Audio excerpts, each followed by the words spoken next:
Good morning, students. Welcome to the first lesson on moments.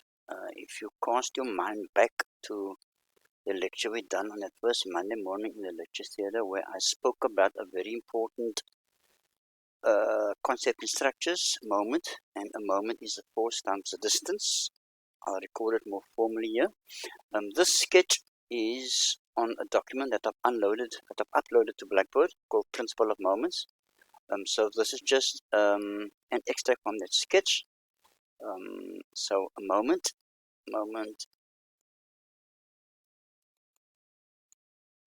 is equal to a force multiplied by very important, as I mentioned to you earlier, by a perpendicular distance. Perpendicular distance. I'll squeeze it in here. Okay, so therefore moment is measured in Newton times meters. Okay, the dot there, you can put the dot in or leave the dot out. I normally put the dot in all the years to tell myself it's multiplied by. Okay, because if we said newtons per meter, that is something else. That is not a moment, Newton meters, or often a moment is measured in kilonewton meters. Okay, let's go to the sketch here. And if we didn't know, there's moments occurring around us all the time. For example, this one here. Okay, when you open the door handle, and you apply force down like this over here, even though the force is going vertically downward, you're exercising actually an anti-clockwise moment about that point there. And that point there, as I said before, is called, it's either called the hinge or the point of rotation,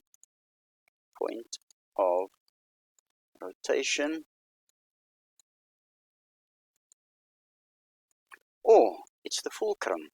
Many words for it. Fulcrum, or it's the pivot.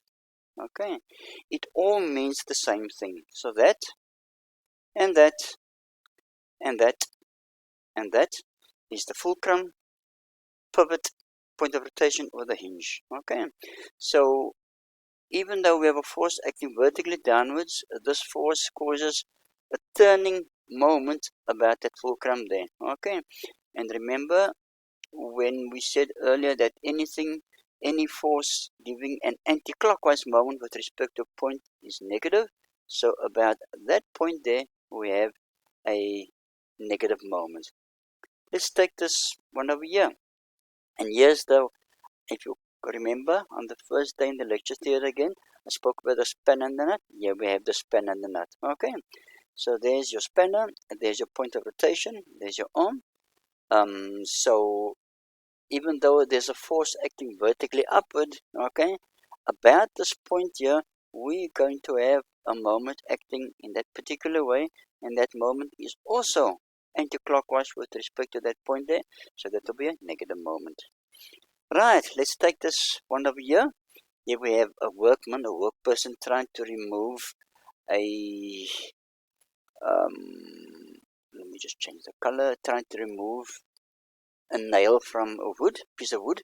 So there's a fulcrum, there's a force, and there's a force there. So about this point of rotation then, we have two forces acting.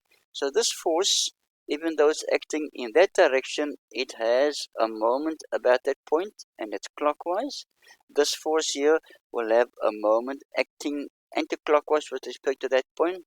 It will have negative moment. Okay, so when we sum moments about this point, it will be that moment minus this moment.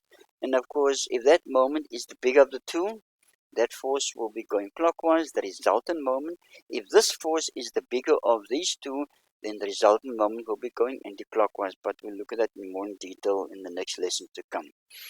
Another example, the last one here, there we have a workman trying to lift a wheelbarrow. There's a point of rotation. Notice these points here, there's a fulcrum. We had those two forces acting on either side of the fulcrum. Notice here in this arrangement here, we have these two forces acting on the right side of the fulcrum, okay? And about this point here, F2 will be giving a clockwise moment with respect to that point. and F1 will be giving an anti-clockwise moment with respect to that point. Okay, so if the moment due to F1 is bigger than the moment due to F2, then the wheelbarrow will be lifted up by the workman.